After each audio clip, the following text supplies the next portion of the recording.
बिस्मिल्लाहिर्रहमानिर्रहीम। Class first year physics chapter number second vectors and equilibrium. आज हमारा second lecture है, इसमें हम टाइप्स ऑफ वेक्टर्स को पढ़ेंगे। ठीक है, तो वेक्टर का जो पहला टाइप है वो है पैरेलल वेक्टर्स। पैरेलल वेक्टर्स ऐसे दो वेक्टर्स, ठीक है, जिनके दरमियान एंगल आपके पास क्या हो, जीरो हो, और वो एक दूसरे को कभी भी इंटरसेक्ट ना करे, उसको हम क्या कहते हैं? Parallel vectors. ऐसे दो वेक्टर्स जिनके दरमियान एंगल जीरो हो और ये कभी भी एक दूसरे को इंटरसेक्ट ना करे, इसकी मैग्नीट्यूड चाहे बराबर हो या ना हो, इसको हम क्या कहते हैं? Parallel vectors. ठीक है, अच्छा, पैरेलल के बाद जो सेकेंड नंबर पे वेक्टर्स है वो है एंटी पैरेलल।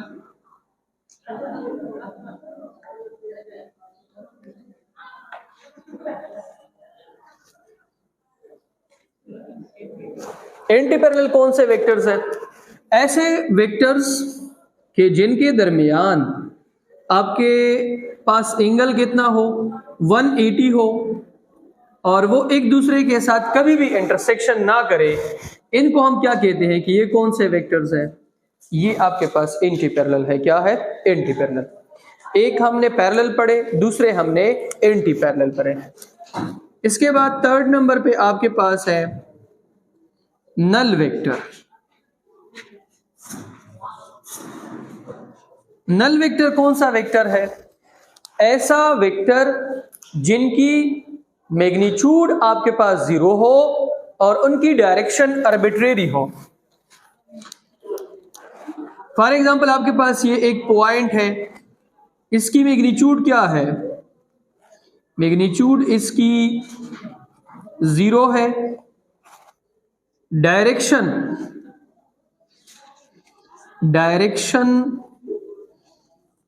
Is arbitrary. इसकी डायरेक्शन क्या है? आर्बिट्रेरी, मतलब हमारी मर्जी से हम इसका डायरेक्शन ड्रा कर सकते हैं। तो इसको हम क्या कहते हैं कि ये कौन से वेक्टर है? ये आपके पास नल वेक्टर है। क्या है? नल वेक्टर है।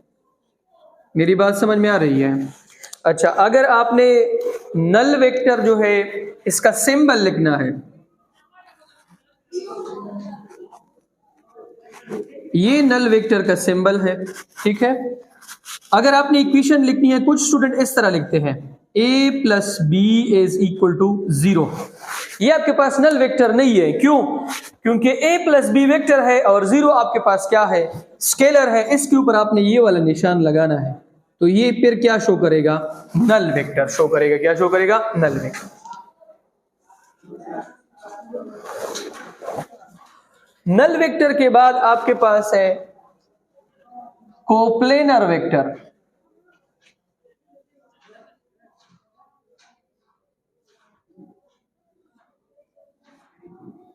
ऐसे वेक्टर्स जो एक ही प्लेन में लाई करते हैं, उसको हम क्या कहते हैं? Coplanar vector.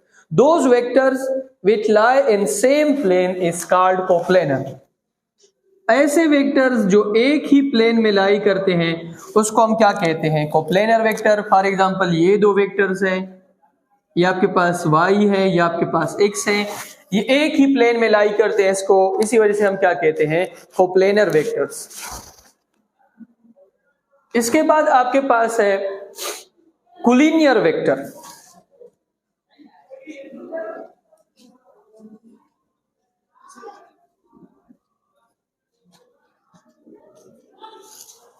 ऐसे वेक्टर्स जो एक ही लाइन में लाई करते हैं, उसको हम क्या कहते हैं? कोलिनियर। या तो ये दोनों इस लाइन में होंगे, या फिर एक इस लाइन में है और एक इस लाइन में है, लेकिन है ये आपके पास क्या? कोलिनियर है। क्या है? कोलिनियर। इसके बाद आपके पास है कोइनिशियल वेक्टर्स।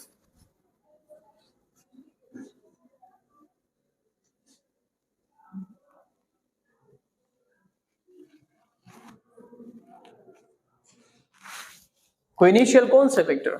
ऐसे वेक्टर्स जिनकी स्टार्टिंग पॉइंट क्या हो? सेम हो। which have same starting point.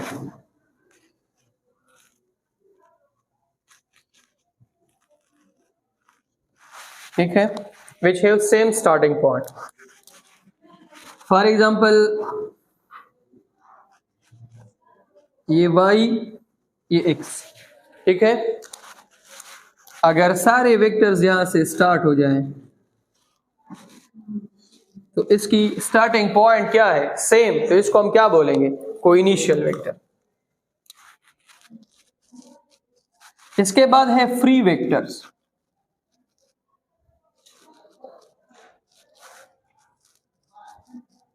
ऐसे वेक्टर्स जो किसी खास कोऑर्डिनेट के साथ अटैच ना हो, उसको आप कहीं पर भी मूव कर सके, उसको हम क्या कहते हैं, फ्री वेक्टर्स। फर्ज करें आपके पास यहां पे एक वेक्टर पड़ा है जो किसी भी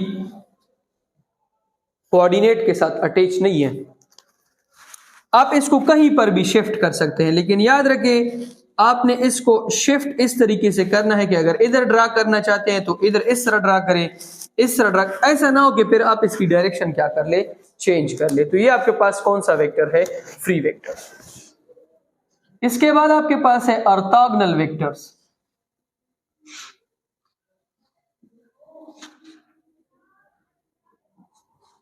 दो वेक्टर्स जिनके दरमियान एंगल 90 हो, उसको हम क्या कहते हैं, ऑर्थोगोनल वेक्टर्स। थीटा आपके पास कितना है, 90, किसके दरमियान, दो वेक्टर्स के दरमियान, तो ये एक दूसरे के साथ आपस में क्या है, ऑर्थोगोनल है। या फॉर एग्जांपल आपके पास ए है, ये आपके पास क्या है, बी है, तो इसको हम क्या कहते हैं, orthogonal vectors. Equal vectors,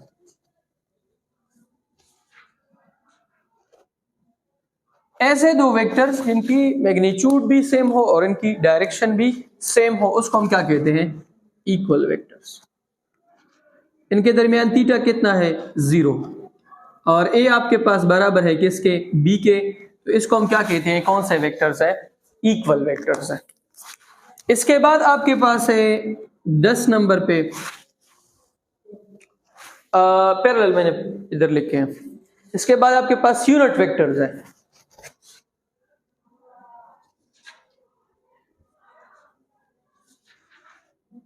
unit vector, ऐसे वेक्टर्स या ऐसा वेक्टर जिनकी मैग्नीट्यूड आपके पास क्या आ जाए, 1 आ जाए, या ऐसा वेक्टर जिसको हम उसके मैग्नीट्यूड पर डिवाइड करते हैं, उसको हम क्या कहते हैं, a vector divided by its magnitude is called unit vector. For example आपके पास अगर ए वेक्टर है, उसको मैं डिवाइड कर लूं उसके मैग्नीट्यूड के ऊपर, तो फिर यहाँ पे मैं कैप लगाऊंगा और कैप क्या शो करेगा कि ए आपके पास कौन सा वेक्टर है, यूनिट वेक्टर है। क्या है, यूनिट वेक्टर।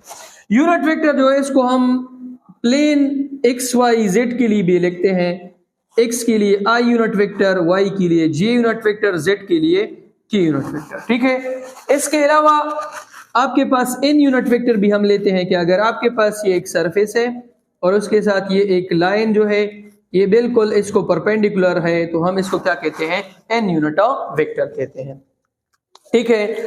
अच्छा, इसके अलावा आपके बुक में मेरे ख्याल से कुछ और वेक्टर्स अगर है तो मैं वो पढ़ा देता हूं। पोजीशन वेक्टर,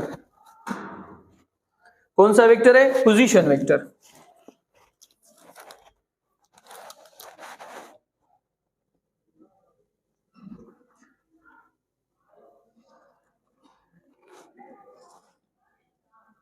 देखिए, एक ऐसा वेक्टर जो मुझे किसी भी कोऑर्डिनेट सिस्टम में कोई स्पेसिफिक पोजीशन लोकेट करे, क्या करे, लोकेट करे। Position, the vector which specify the location or position of an object। जो फॉर एग्जांपल अगर यहां पे आपके पास एक पॉइंट P है एक्स वाई प्लेन में, तो इसका पोजीशन मैं ओरिजिन से ड्रा कर सकता हूं। तो ये जो आपके पास वेक्टर आ रहा है r, ये आपके पास पोजीशन वेक्टर है। इसको हम इस तरह लिखेंगे r is equal to xi plus y j. अगर ये स्पेस में है तो r इज इक्वल टू के xi plus y j plus z की यूनिट वेक्टर।